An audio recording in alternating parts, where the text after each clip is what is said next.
Bienvenue pour ce temps de culte que nous allons vivre ensemble dans la présence de notre Dieu qui nous fait cette... Ah, un petit problème technique. Ah, pourtant il est vert, hein. Il est vert, il est vert. 1, 2, 3. On a dans le retour, mais pas ailleurs. Donc 1, 2, 3, 1, 2, 3. Ça va mieux? C'est parfait. Très bien. Donc, je disais bonjour à chacun d'entre vous et bonjour aussi à tous ceux qui nous suivent par le biais d'Internet. Merci d'être présents ensemble pour louer et adorer notre Dieu, lui qui nous a fait ce don et ce cadeau de nous envoyer son Fils pour vivre et mourir à notre place, pour que nous soyons appelés, comme le dit si bien le texte, enfants de Dieu. Et c'est ce que nous sommes. Je vous invite à prier pour remettre ce culte entre les mains de Dieu, qu'il puisse nous conduire et nous guider dans ce temps de louange et d'adoration. Prions. Oui Seigneur, merci pour ce temps que tu nous donnes de mettre à part, pour venir dans ta présence, pour louer ton nom, pour t'adorer et pour te dire toute notre reconnaissance. Merci pour ce don que tu nous as fait de ton Fils et merci pour le don de ton Esprit qui agit en nous chaque jour. Merci pour ce temps où nous pouvons prendre le temps de venir ensemble dans toute la communion les uns avec les autres pour te dire tout notre amour et toute notre reconnaissance. Merci de prendre le plein contrôle de ces instants et de parler à nos cœurs par ta parole. Nous te le demandons en ton nom et pour la gloire de ton nom. Amen. Jour de joie, jour de victoire, il étend sa main d'en haut, me retire des grandes eaux, il me saisit et me délivre. Je vous invite à vous lever pour chanter ce premier cantique.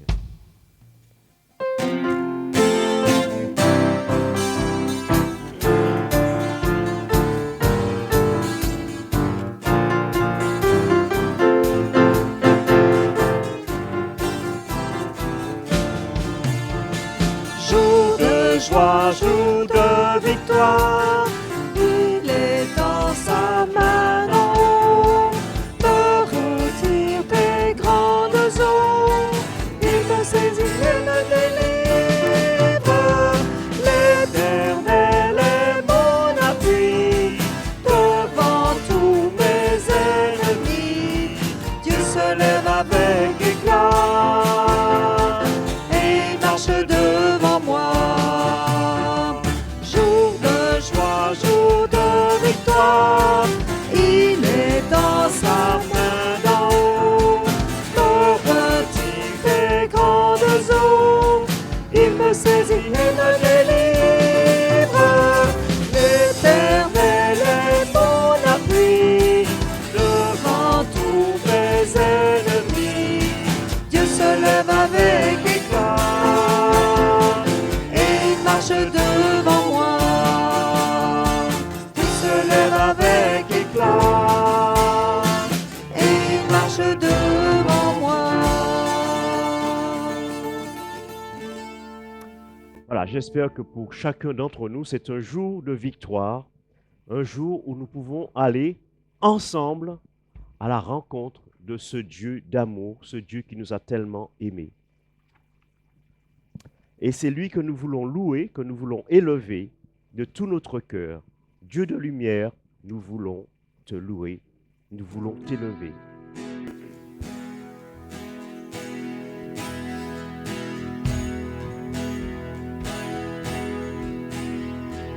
Dieu de lumière, nous voulons te louer et de tout notre cœur te chanter. Tu as créé les cieux et la terre. Dieu de lumière, nous voulons t'élever et dans nos vies entières t'honorer. Tu es celui dont l'amour durera toujours.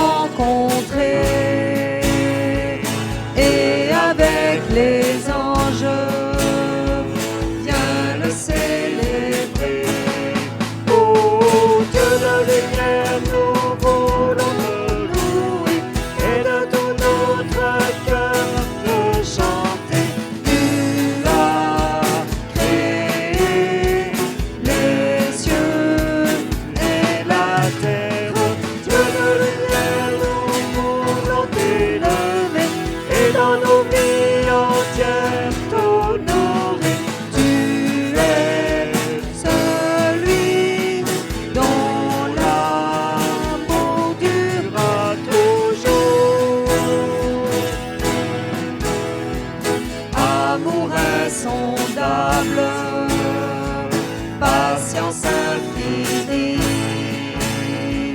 grâce incomparable, qui nous rend la vie.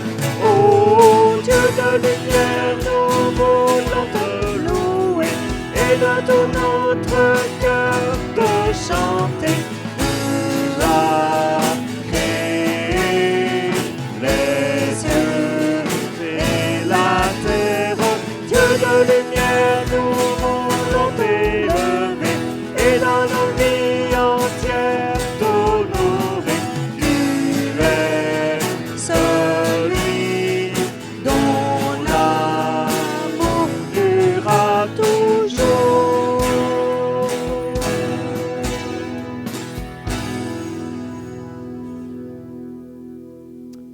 Merci. Je vous invite à prendre place. Il est celui dont l'amour dure à toujours. Je lirai ce texte de Hébreux au chapitre 1er, les 4 premiers versets que nous connaissons très bien.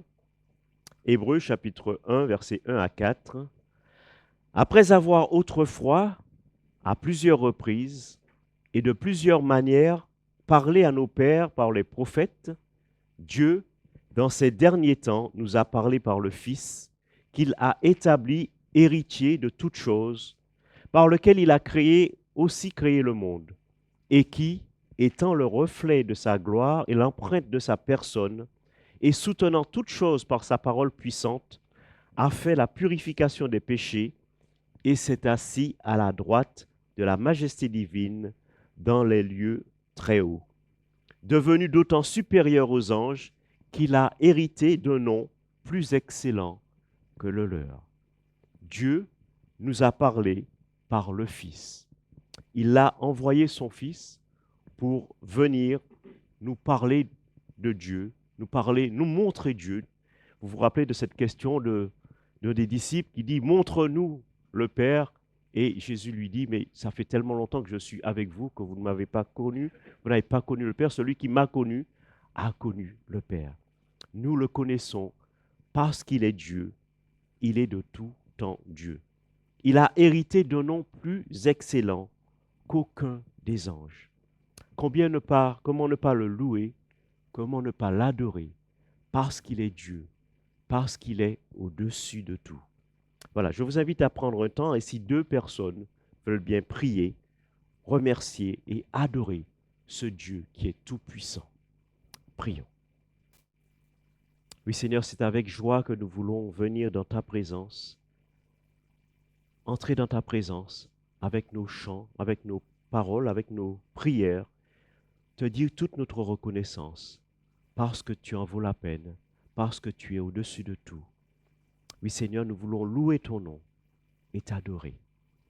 Amen. J'entre dans tes portes, j'entre dans tes parvis avec des louanges. Devant toi, me voici. Je vous invite à vous lever pour chanter ce cantique.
Je reconnais ta royauté.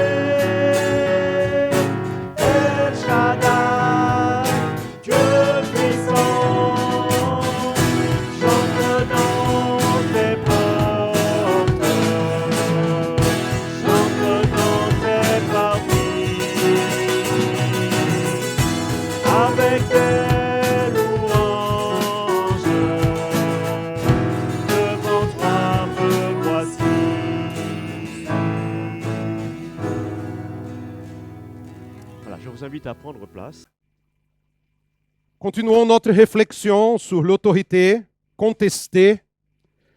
J'aimerais résumer le premier message, mais déjà, je vous invite à ouvrir votre Bible dans le livre de la Genèse, chapitre 3, s'il vous plaît.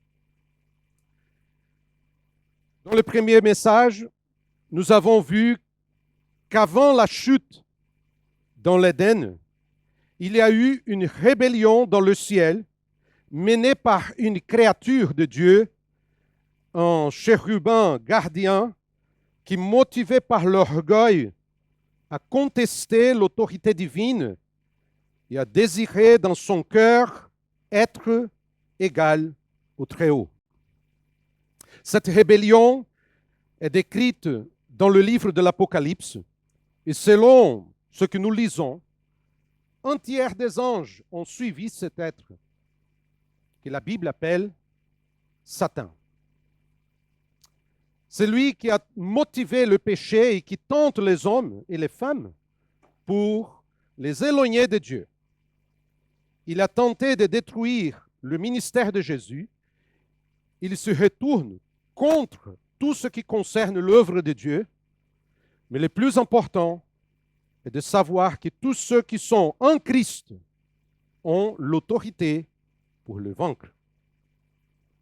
Cela dit, lisons le passage de la Genèse sur lequel nous allons méditer ce matin. Ce texte est fondamental pour de nombreux thèmes abordés dans les Écritures, car on y trouve des réponses sur la vie et la mort, le péché et la grâce. En d'autres termes, il ne traite pas seulement de la rébellion, de la contestation de l'autorité de Dieu, mais aussi de divers aspects importants de la vie spirituelle.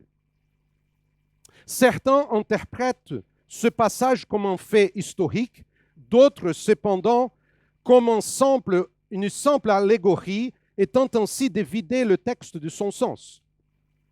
Il est intéressant de noter que plusieurs auteurs non chrétiens, tels comme Karl Marx, Sigmund Freud, Martin Heidegger, ont été d'apporter des réponses aux questions fondamentales de la vie humaine. Mais en réalité, les réponses satisfaisantes aux grandes questions de l'humanité, les questions sur la connaissance, la mort, la sexualité, la naissance, la souffrance, le travail, la faim, les vêtements, les préoccupations, n'ont pas été apportées par les sages de ce monde. Seulement le récit biblique a la réponse concrète et véritable. Je vous rappelle le texte. Le serpent était le plus rusé de tous les animaux sauvages que l'Éternel Dieu avait fait. Il dit à la femme, Dieu a-t-il vraiment dit, vous ne mangerez aucun des fruits des arbres du jardin? La première question qui vient à l'esprit est presque naturelle. Qui est le serpent?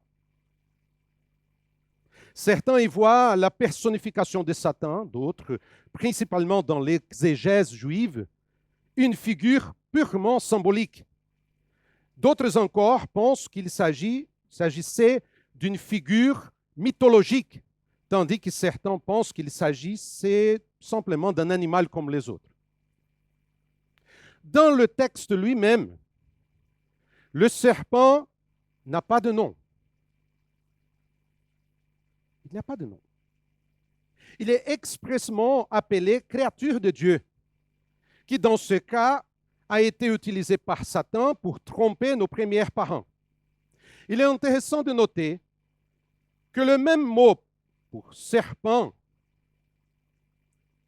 le même mot en hébreu, peut également signifier divinateur, enchanteur, et même quelque chose de brillant comme le bronze.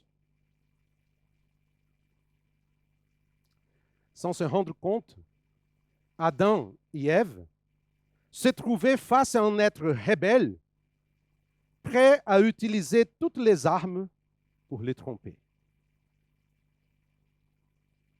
Mais deux choses retiennent notre attention dans le texte.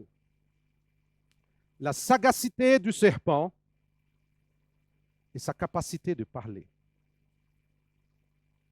La sagacité est évoquée dans la phrase « Le serpent était le plus rusé de tous les animaux sauvages ». Et dans ce cas, le mot « rusé » signifie également subtil, intelligent.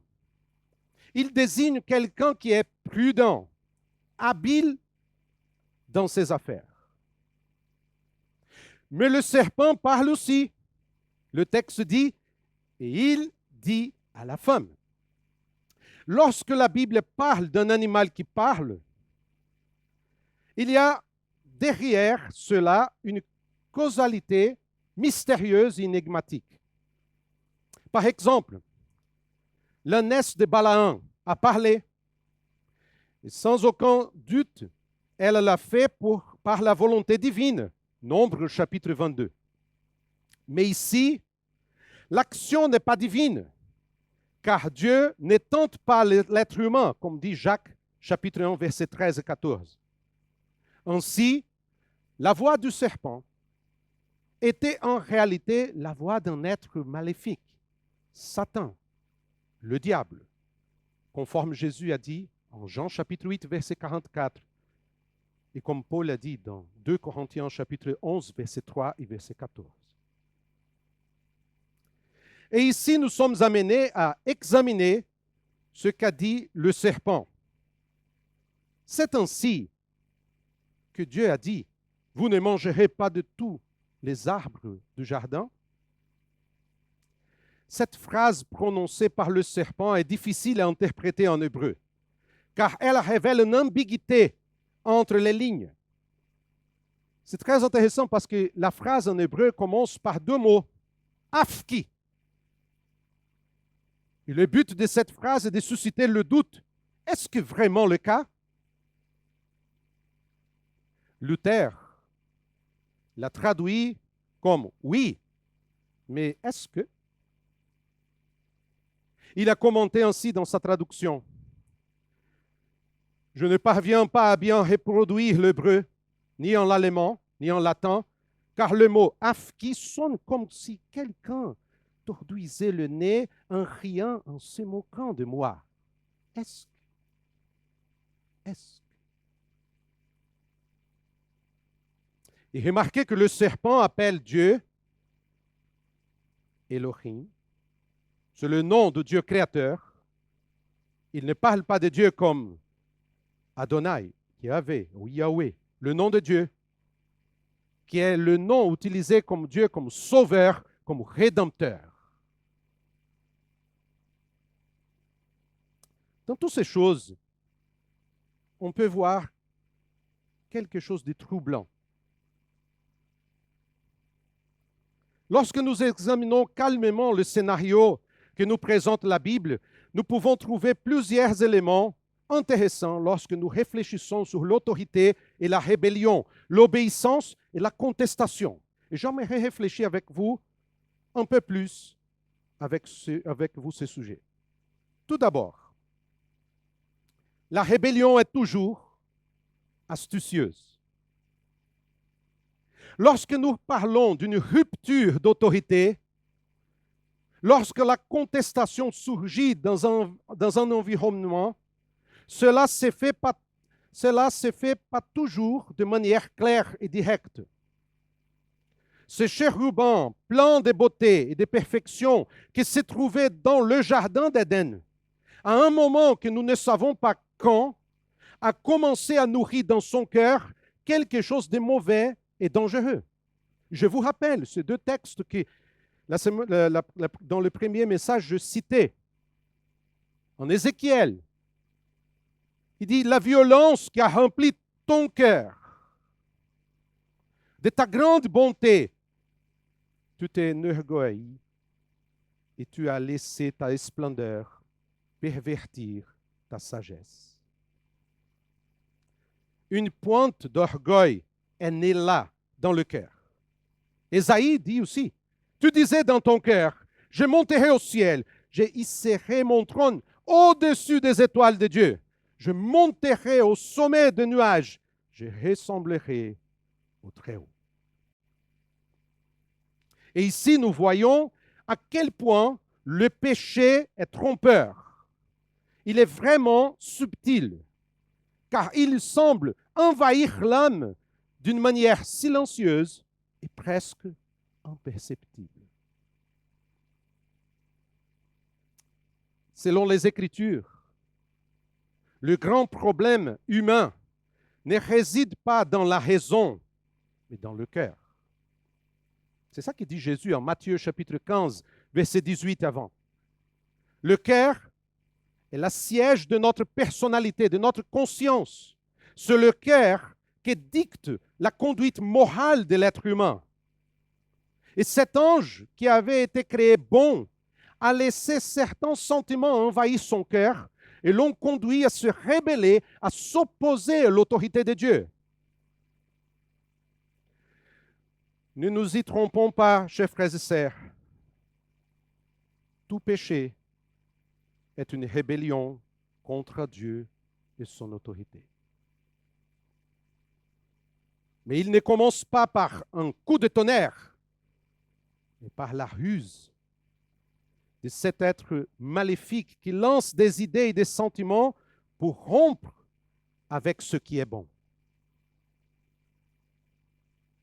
Remarquez qu'avant de commettre un péché, la première pensée qui nous vient à l'esprit est « Comment puis-je justifier cela ?»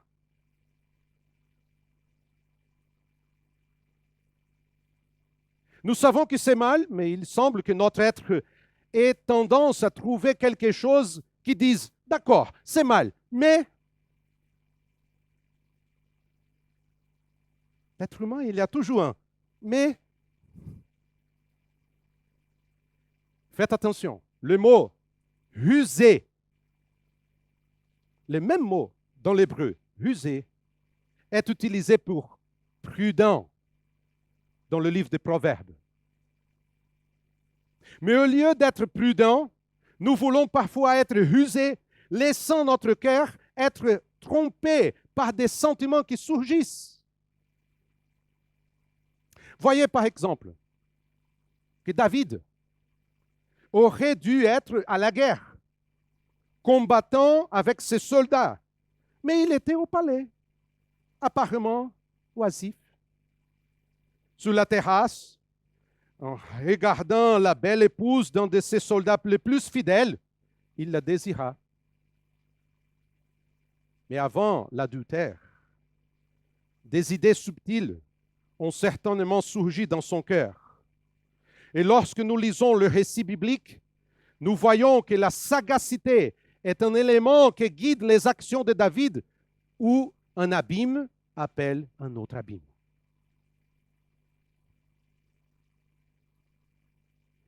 Deuxièmement, la révolte est toujours motivée par l'incrédulité. Dieu a-t-il vraiment voulu dire cela? Le tentateur a commencé par une suggestion avant d'argumenter quoi que ce soit. Le ton qu'il a utilisé était celui de l'incrédulité, à la fois dérangeant et flatteur. Il a cherché à imposer l'idée fausse que la parole de Dieu est soumise à notre jugement. Est-ce qu'ainsi que Dieu a dit? Combien de fois cette phrase ne se répète-t-elle pas dans notre cœur? Dieu voulait-il vraiment dire cela? Vaut-il la peine d'être fidèle à Dieu? Dois-je obéir à Dieu et sa parole ou rechercher mon bonheur? À un moment donné, nous avons tous traversé la crise d'Azaph. Vous connaissez la crise d'Asaph? Non? Je vais montrer. Toutefois, mon pied allait trébucher, mes pas étaient sur le point de glisser. Oui, car il semble que ceux qui ne craignent pas Dieu s'en sortent toujours bien, ne tombent pas malades, n'ont pas de crise financière, sont toujours entourés de gens et se moquent même de Dieu. Ils disent, comment Dieu pourrait-il savoir?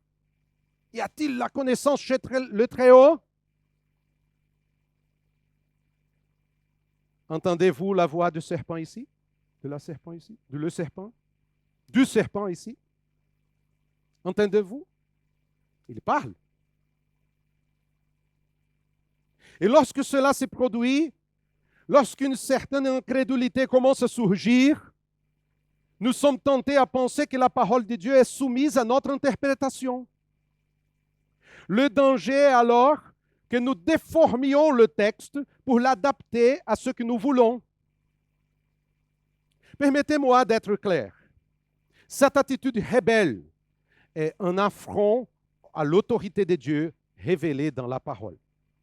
Chaque fois que nous essayons de remettre en question la parole de Dieu, nous entrons en conflit avec Dieu, ce qui va créer des problèmes dans tous les domaines de notre vie. Dans ce cas, souvenez-vous de Pierre. Jésus a demandé à ses disciples, « Que pensent les gens de moi ?» Les réponses ont été variées. Ah, Jérémie, Jean-Baptiste, Élie, l'un des prophètes. Puis, Jésus a dit, « Bon, et vous? Que pensez-vous que je suis? » Et Pierre, en sanguin impulsif, mais motivé par Dieu lui-même, a répondu, « Tu es le Messie, le Fils de Dieu vivant. » Quelle belle réponse! Jésus lui-même a dit que c'était le Père qui l'avait révélé. Et que s'est-il passé ensuite? Le texte dit que Jésus commença à montrer à ses disciples qu'il devait aller à Jérusalem, beaucoup souffrir de la part des anciens, des chefs des prêtres, des spécialistes de la loi, être mis à mort et ressusciter le troisième jour. C'était la volonté de Dieu, son plan éternel, conçu avant la création du monde. Mais Pierre ne voyait pas les choses ainsi. Il prit Jésus à part, s'est mis à le réprimander. Pouvez-vous imaginer la scène? Non, Seigneur. Ce n'est pas la volonté de Dieu. Hein? Vous êtes peut-être un peu fatigué. Vous voulez un verre d'eau? Un café, Seigneur? Écoutez, réfléchissons un peu. Tu es un succès. Partout où tu vas, les foules t'acclament. Faisons comme ça. Ces genres de messages, la croix, la souffrance, le rejet, ça effraie les gens. Ce que Dieu veut, c'est la victoire, c'est le succès. Jésus regarda Pierre et dit, « Arrière, Satan, tu es un piège pour moi, car tes pensées ne sont pas les pensées de Dieu, mais celles des hommes. » Pendant que Pierre était connecté à la volonté de Dieu, il comprenait ce que Dieu voulait lui dire. Mais dès qu'il a pensé pouvoir interpréter la volonté de Dieu à sa manière, c'est la voix du serpent qu'il a reproduite. Veillez à ne pas vouloir adapter la parole de Dieu à vos goûts. C'est nous qui devons nous adapter à la parole de Dieu et à son autorité. Il y a une troisième chose. La contestation de l'autorité divine passe par l'exagération. Le serpent a dit, « C'est ainsi que Dieu a dit, vous ne mangerez pas du fruit d'aucun arbre du jardin. » Cette phrase pourrait également être traduite par une affirmation. Cependant, Dieu a dit que vous ne mangerez aucun fruit des arbres du jardin. Si la phrase sous la forme négative exprime l'exagération, sous la forme affirmative, elle exprime une rébellion sous le prétexte d'une fausse surprise. Apprenons quelque chose d'important. L'une des ruses favorites du tentateur est l'exagération. Et sans se rendre compte, Ève est entrée dans la discussion selon les termes de son adversaire. Et même aujourd'hui, le diable continue d'agir de la même manière. Tu n'es pas un enfant de Dieu? Quel mal a-t-il à profiter de quelques plaisirs? Tu es un enfant de Dieu.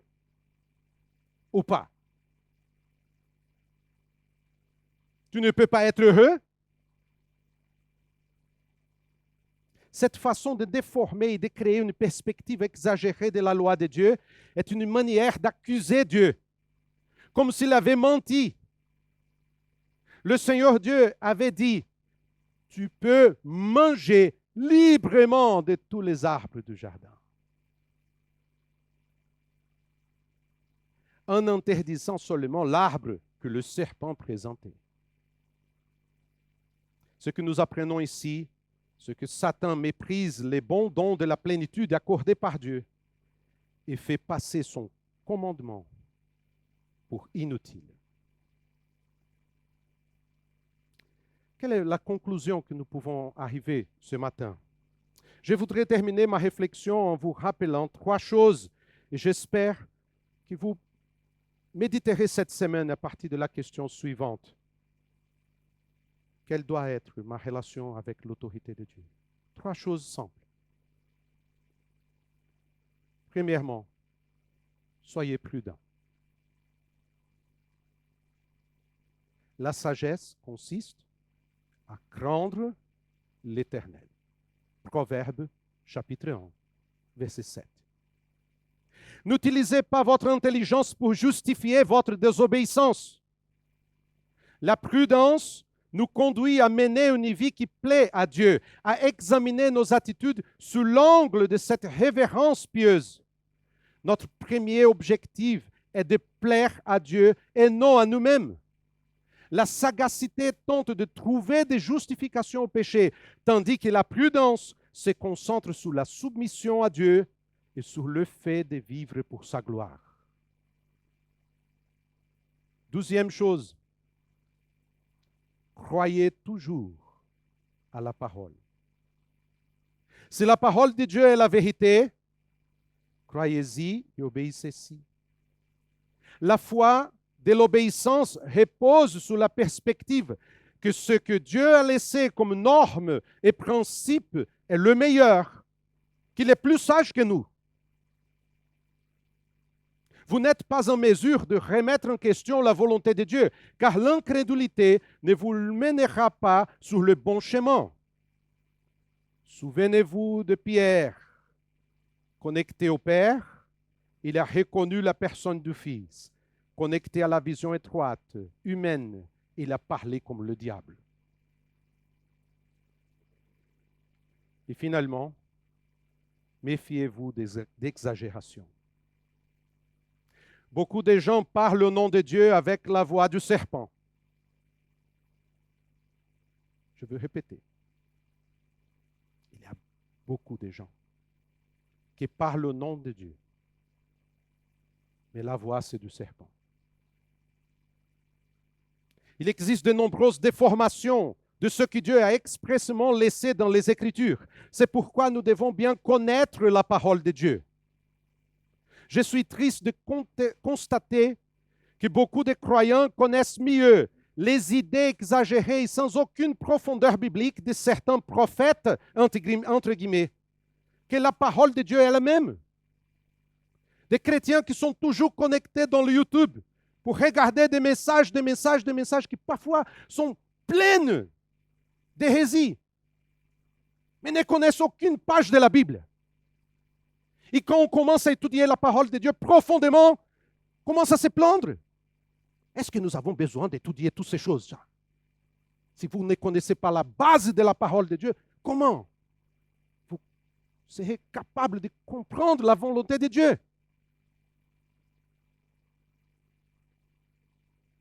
Soyez prudents, car beaucoup parlent du Saint-Esprit, de puissance, d'une voix qui semble spirituelle, mais l'exagération, la déformation éloigne les gens de la vérité de la parole de Dieu.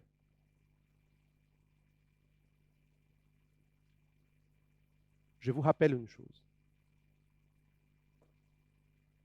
Le serpent sait utiliser la parole. Il connaît la parole.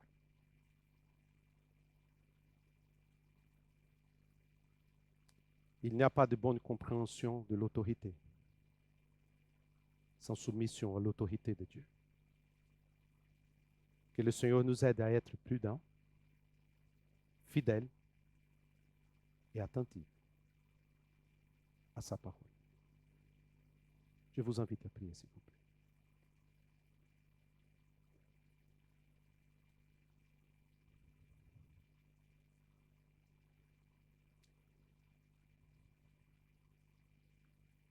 Je vous laisse un temps pour parler avec le Seigneur.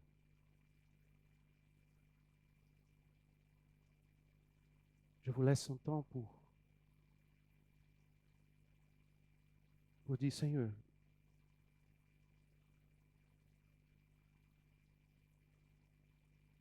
est-ce que je suis capable de comprendre ta volonté? J'utilise le ruse du serpent. Est-ce que j'obéis ton autorité et ta parole? Ou je mène ma vie selon ma propre perspective? Tu es le Seigneur de ma vie, ou je suis le Seigneur de ma vie?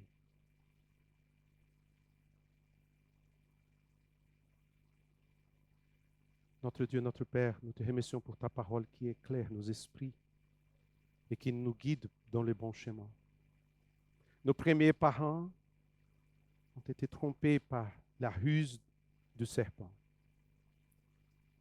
Le diable continue à nous tenter, à essayer de nous détourner de ta parole, de ta volonté, de ton chemin. Aide-nous, Seigneur. Aide-nous à être prudents, fidèles, attentifs. Que ton Saint-Esprit nous guide sur le bon chemin et que chacun d'entre nous soit soumis à ton autorité. Au nom de Jésus. Amen.